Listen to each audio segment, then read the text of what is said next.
Welcome to the Been There Doing That podcast. I'm Robert Scrivener. And I'm Gayla Scrivener. We left the 9-to-5 grind, downsized, and our goal is to have freedom to live and to work from just about anywhere.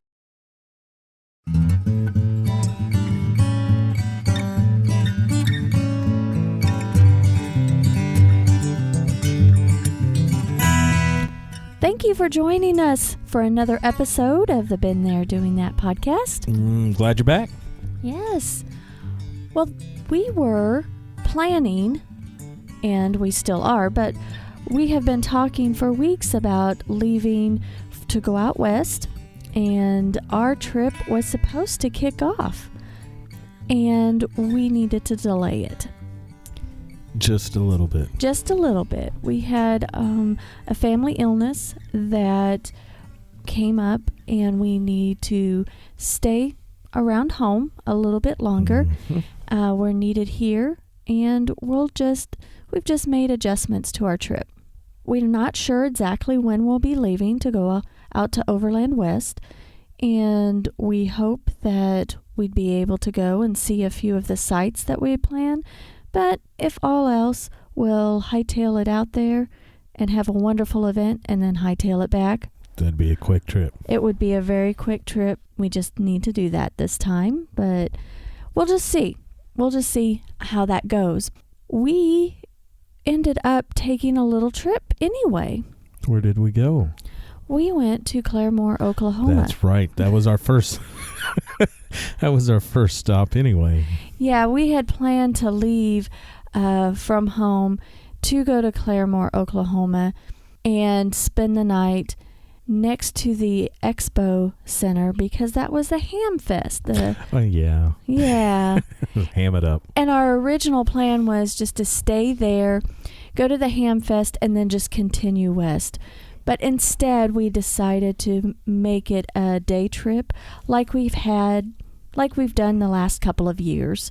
This will be the third year that we've been down there. Exactly. And so it was a lovely trip. We got up extremely early. 4 o'clock-ish. Yeah. Left the house at 5-ish. Yes. But we were in a different state by the time the sun came up. We were. Yeah, we was from Springfield, Missouri to Oklahoma state line before the sun came up. And I think that it worked out for the best. And we even stopped and got gas too, so. We did. That's boogieing. When we took the Subaru, we weren't going to camp or anything like that.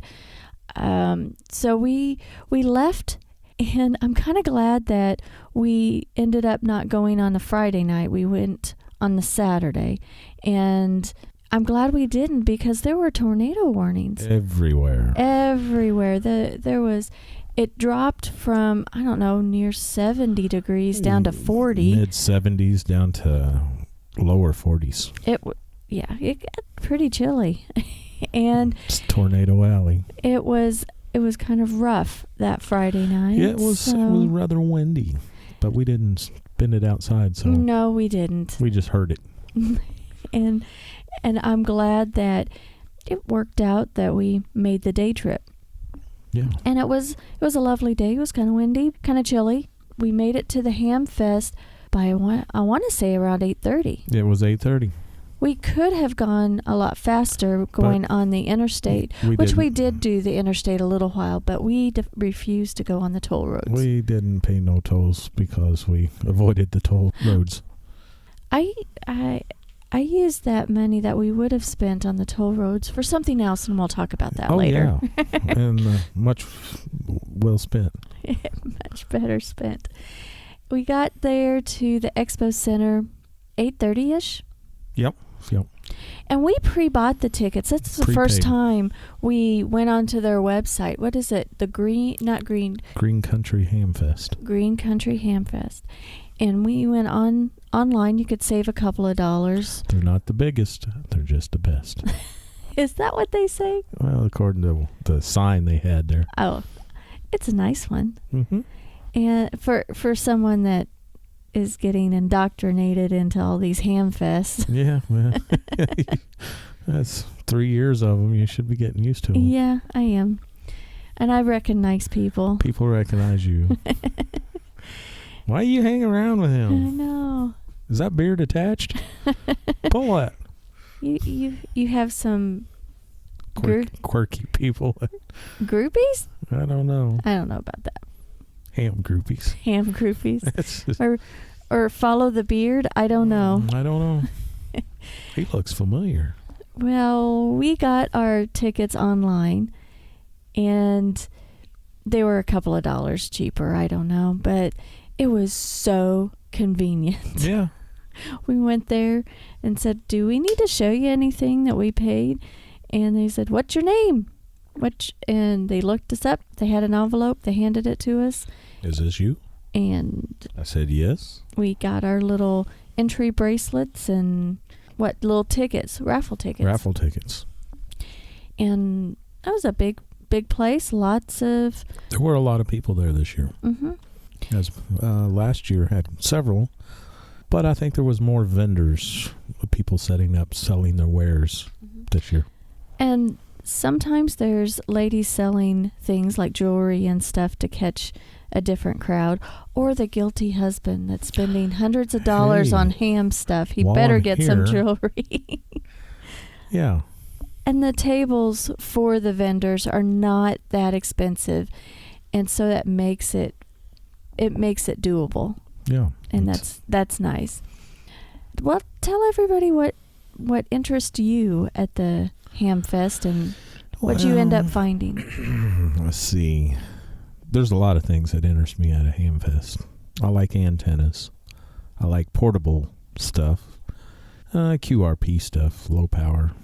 Oh, QRP means low power. Mm-hmm, yes. I like QRO, which is high power stuff. I just like it all. But the Subaru is only so big. The RV is only so big, Robert. That is correct. I was in the I guess looking for coax, and I got some RG8X coax. And what's that other thing that you bought? Ferrite beads. And what does that do? Not the bead you put on your necklace. Yeah. I was looking for beads. Yeah. And I didn't find any, and then you showed me what they were. It's like, that's not what I imagined. Yeah, well, ferrite beads keep RF from getting into your TVs, computers, electronic equipment. What that means is headphones bleeding over. Yeah, the other day I had just taken a call. I had headphones on, and I just had the headphones still on because I wasn't on the phone. Keeping your ears warm. I guess so. It was like earmuffs. And you were on the radio talking, and I could hear it in my earphones. You used to like, huh? What's going on? So those ferrite beads would stop that. Well, they would tame it down quite a bit. And sometimes when you talk on the radio, something happens with your computer monitor. Used to, until I put some of the ferrite beads around there. Mm-hmm. Got everything all happy. You got a happy shack. Yeah, got a happy shack. You're funny.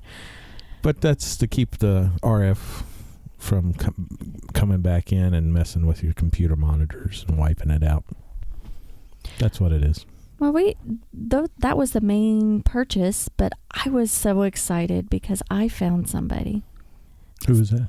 Well, I don't know her name. I did get her contact information, but she was doing vinyl stickers. And I was like, all right, this would be great. Yeah. But she was mainly doing it for call signs and stuff. And I said, hey, can you do those white oval stickers?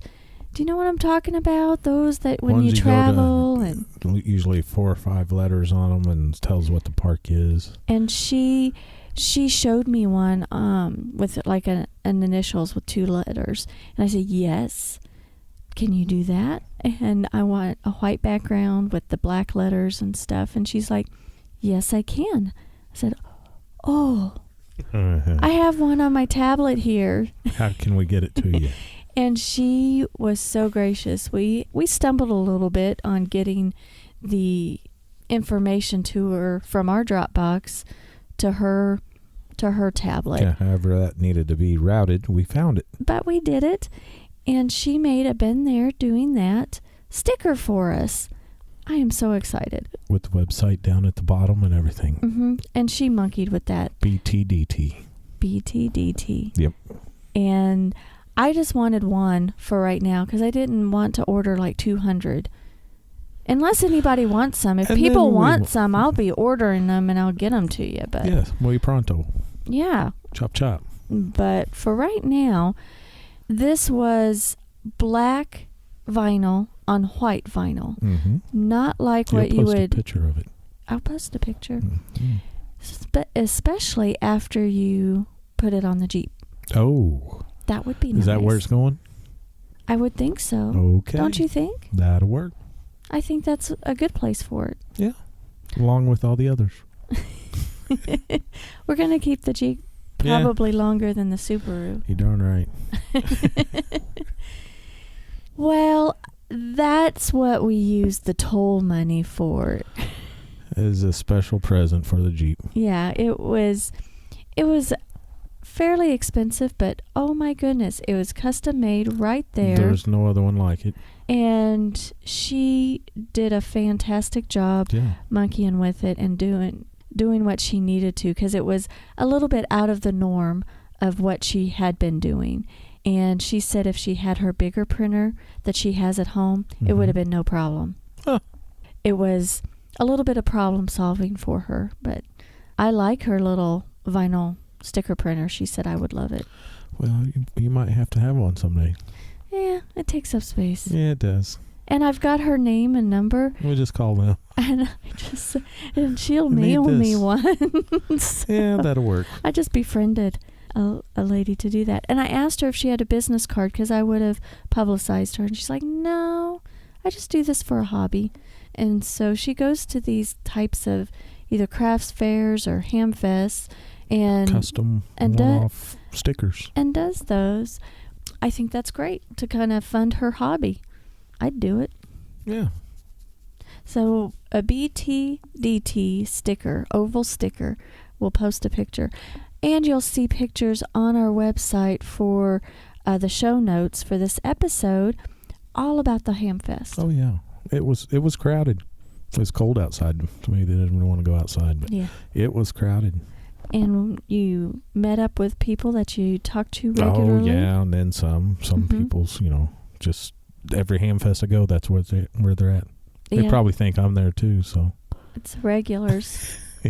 You see some of the same vendors, and then you meet some new people. But one in Claremore, it's a big one. That people come from Nebraska to Texas to, Missouri, Iowa, Kansas. The Expo Center has a campsite or camping right next to it, so we were all set to camp there.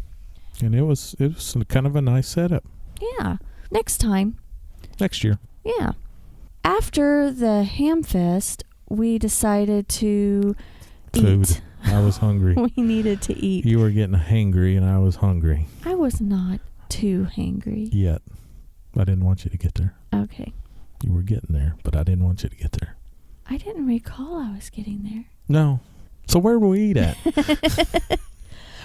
We drove downtown Claremore and found a little diner called Dots. Dots Diner. And it was... Maximum occupancy, 38 seats. Really? I counted. You counted? I counted. And it was on the door, it said it was the oldest diner in Claremore. I'd believe it. So we believe it. I snapshotted one picture in there, so we might throw it in. Well, good. Sneaky one. Sneaky. And they had just a lot of cute little signs all around. Do you remember any of them? Remind me again why I work here. Oh, that was one of them? Yeah.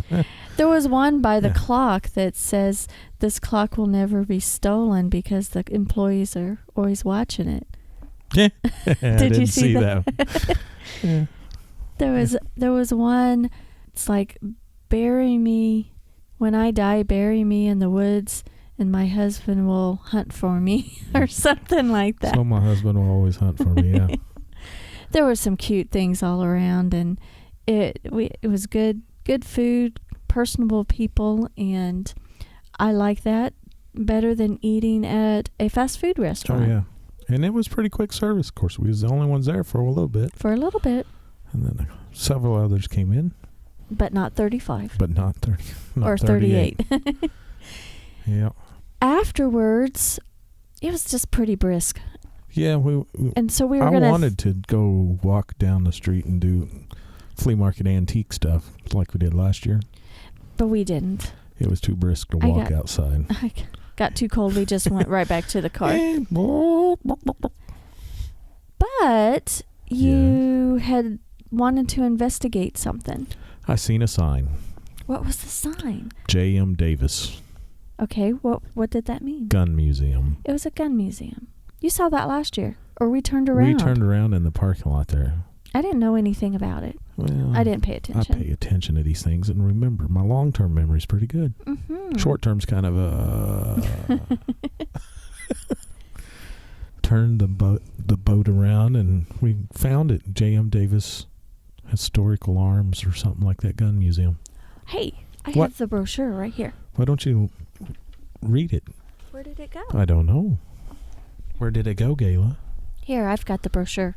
It was the J.M. Davis Arms and Historical Museum. Well, that's what I said. I'm going to just read over some of this brochure and let everybody... There's some highlights in that. Yes. A lot of highlights.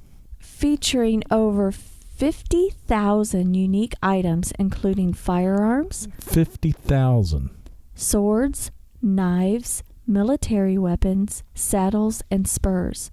Also, outlaw guns, the smallest commercially produced handgun in the world, Native American artifacts, John Rogers stationaries, I think that's right, Western memorabilia, antique music boxes, musical instruments, and 1,200 steins from all over the world. My goodness.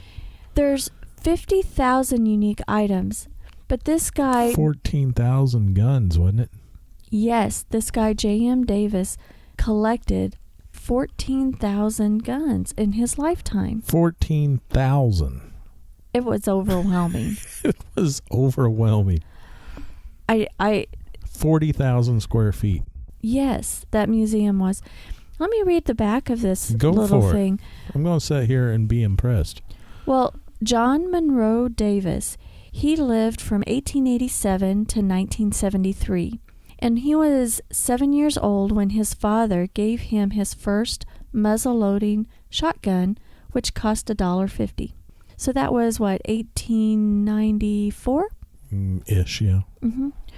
That was the beginning of a lifetime of collecting firearms and other unique artifacts from all over the world. Davis traveled to Claremore in 1916 in search of investment opportunities after learning of the oil boom happening around the Tulsa area.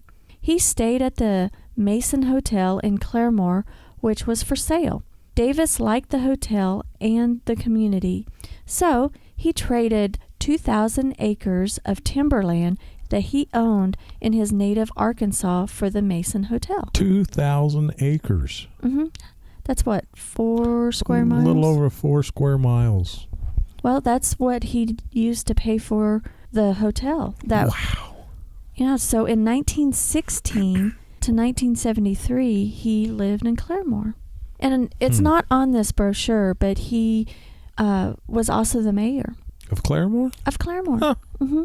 I think he had 2 different terms, and not back to back, but, well, he served, and then he stopped for a while, and then he served again. Yeah. For quite a many years. And he was very generous. He'd help the community out, and he'd help people out, giving them a place to stay at the hotel if they needed it and stuff. He was a very well-loved man in the community. Let me read some more of this brochure. Carry on. As his collection continued to grow, Davis began displaying his collection of firearms and other artifacts throughout the hotel. Ultimately, he collected so many firearms, swords, steins, Indian artifacts, musical instruments, saddles, spurs, chaps, and other unique items that the hotel became filled with his collection. Will Rogers would stop by and just and bring his friends and gawk at the stuff. Huh. Yeah. I saw that in the video. I don't think you saw the video. I didn't see the video. But I didn't see any of the stuff in that room that the video was in. You took pictures of I that took stuff. pictures. And I still didn't see it all. Right. It was overwhelming. But it's well worth the price of admission. Yes. If you look at everything. Even if you don't, it's still worth the price of admission. Well, and get this, the admission was by donation only. Mm-hmm. So it was free admission, but they had a suggested admission of $5 per person or $10 per family. And that I gave them 10. Yeah. And that was 4.5 hours of entertainment for us. Wow, it really was. Walk off our lunch. You know what I'm going to do? I don't know. In the show notes to this, we'll have a few pictures. But we're going to have a separate post for our tour and have either a gallery or a slideshow. I see. Because you took over 175 pictures. Well, just with my phone. Yes. Not with the other camera. Yeah, ran out of battery. I tell you, it was well worth the time. Not the best lighting, but by golly, I'm glad I went back and got the camera. Yes. Well, in 1965, Davis transferred ownership of his collection to the J.M. Davis Foundation, Inc., a nonprofit trust. So he had all his collection, and he put it, like the value of that, into a trust. Uh-huh. Which you think that there's a couple of $1 million. At least. I think there's more. At least several millions of dollars. Yes. So after he made his nonprofit trust, he approached the state of Oklahoma about constructing a museum to house his collection, and the foundation entered into an agreement to lease the valuables or the valuable collection to the state of Oklahoma for a period of 99 years for the sum of $1. So they get to lease it from him for 99 years for $1. Mm-hmm. What happens after the 99 years? I have no idea. Huh. That might have to be researched. Well, maybe we should have asked them. Oh, next year. Yeah. I'd go back. Just want to know. Because my eyeballs did not physically see everything. It was overwhelming. Did I mention it was overwhelming? It really was. Just when you thought you was done, turn a corner and there's 10 more rows of double-sided galleries to look down. I think there were 140 or 50 rows. I don't remember now. It was ridiculous. Anyway, about 4 years after he made his trust, so it was in 1969, the J.M. Davis Arms and Historical Museum opened to an enthusiastic public on Mr. Davis's 82nd birthday. So he got to witness it. Isn't that cool? He died in 1973 at the age of 85. The collection contains the world's largest privately owned firearms collection. I mean, of his 14,000. That is a lot. The rest of this brochure says that the J.M. Davis collection continues to be displayed and preserved at the state-owned and operated museum and is an educational walk through history for all who visits. Yeah, I learned some stuff. Flipping. I've seen stuff that I never thought I would see. Like what? I don't know. I can't name it. Well, yeah, you can. It was, flip through some of the pictures. Well, like a shoulder stock you clip on a black powder pistol.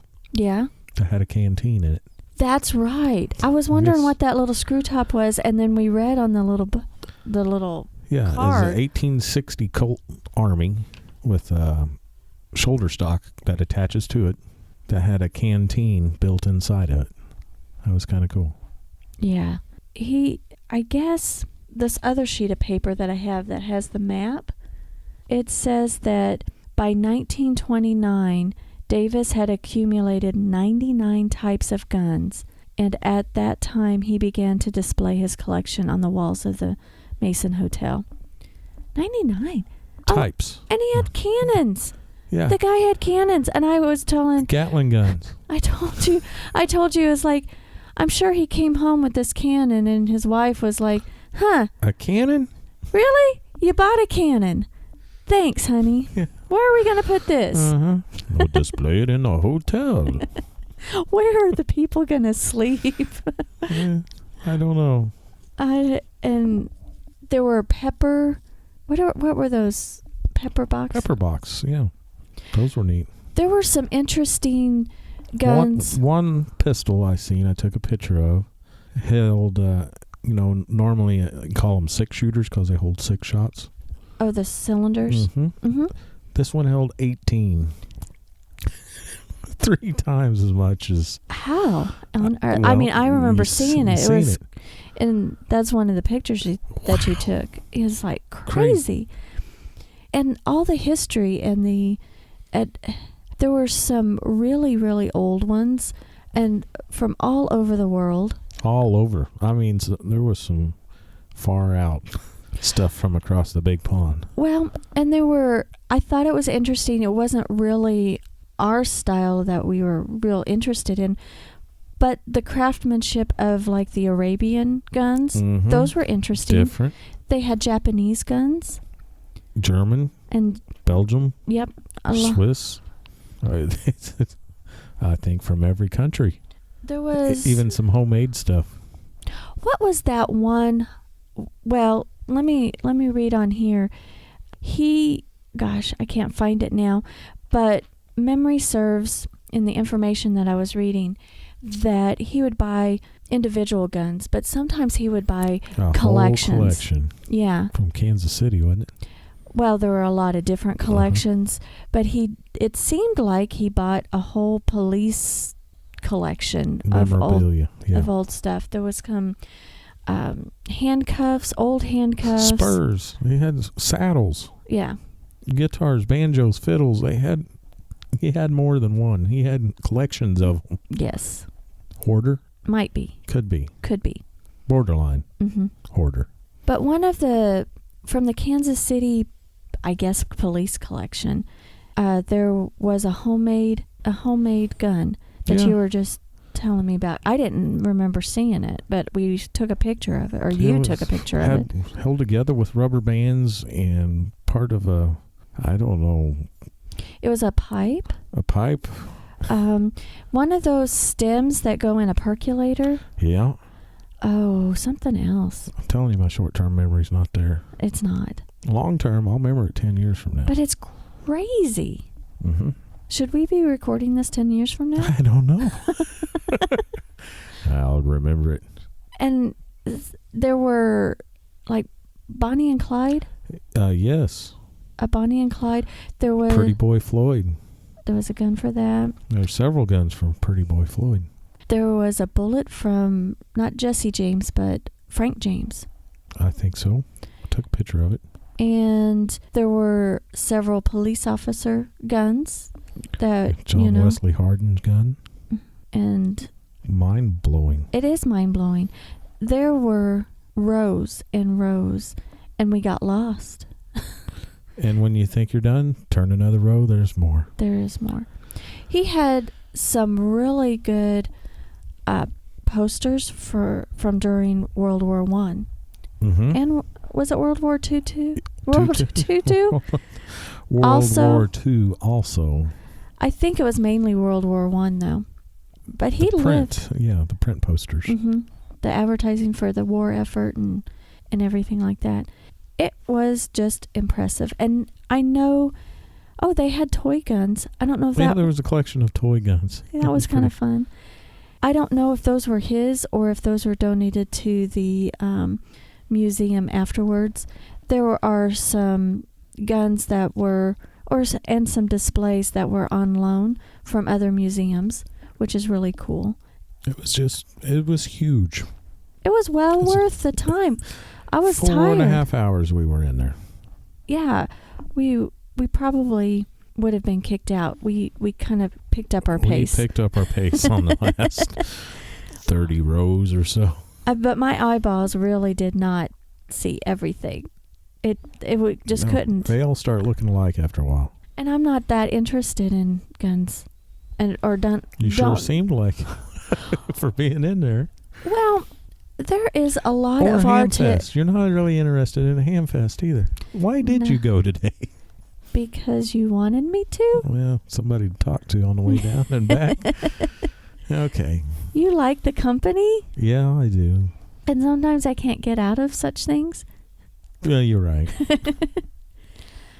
There is so much art when it goes into and the mechanics of that stuff. And when going back to the 1700s on some of those guns, late 1700s. Yeah.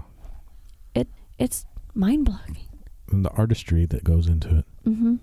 There were a lot of neat inlays, some carvings, and some that you're like, how on earth would that be comfortable? How do you even hold it? That doesn't even look comfortable to shoot. How do you even hold it? But that was a lovely day. It was. There was one there that was well over 8 feet long. Oh, yes. A gun, and weighed 36 pounds. Yes. Yeah. The barrel was over 7 feet long. Total length was I think closer to 9 feet total length. I encourage people to go over to our website for the show notes to this episode and take a gander at some of those pictures. Yeah, because there's going to be a lot of pictures. Some of the pictures, I don't know if you're going to display them or not, but we have a new camera. We have a new Fuji camera. Fujifilm X-T20. Mirrorless. Been looking at it for a while. And you got it right before our trip, and you're learning it and everything, but you were taking pictures of it, of all these guns. Yeah. Not of the camera, but of the guns. Yeah. And you have the option of using a shutter or no. Electronic shutter or the mechanical shutter. And you chose the electronic shutter. Because it doesn't make a noise. Doesn't make a noise, but there's some trade-off with it. If you're using it in anything with lights, it sees the flicker of the lights with fast shutter speed. And so we saw some kind of unusual brown lines on some of our pictures. But that's okay. I'm still learning the quirks of it. Yeah, you've had it like a week. Yeah. That's about it. I like the feature that I can take it from the camera straight to my phone. Wi-Fi. That is nice. That is nice. And then put it on whatever social media right then. And it takes great pictures. Of course, a lot has to do with the photographer. Focus. I haven't taken a picture with it yet. No, but you held it twice. Scared. Yeah, I've held it twice. Yep. Kind of scared. And you gave it back.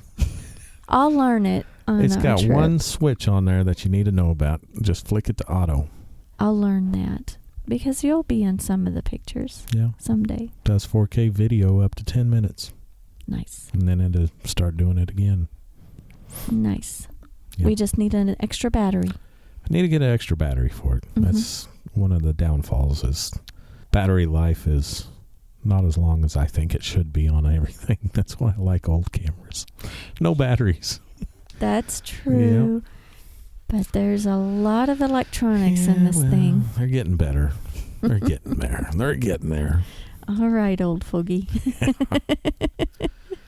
Okay.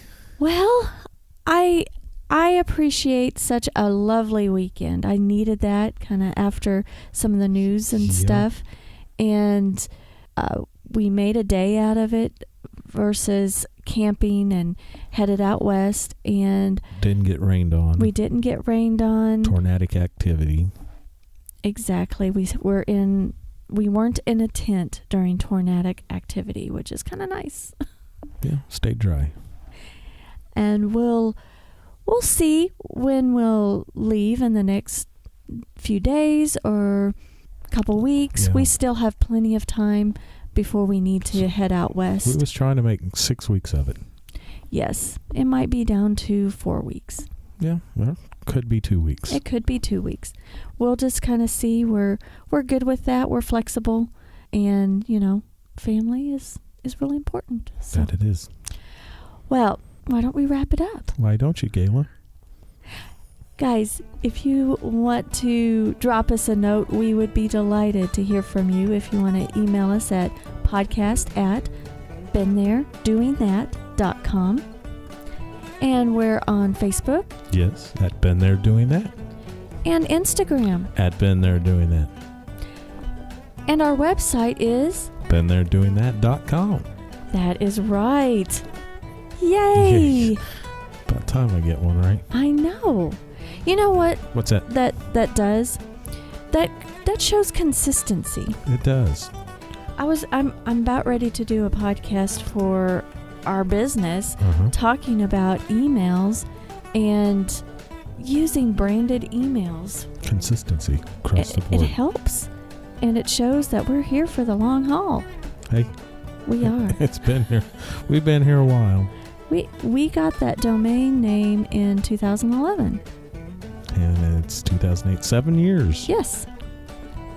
Wow. Lucky 7. Wow. Oh.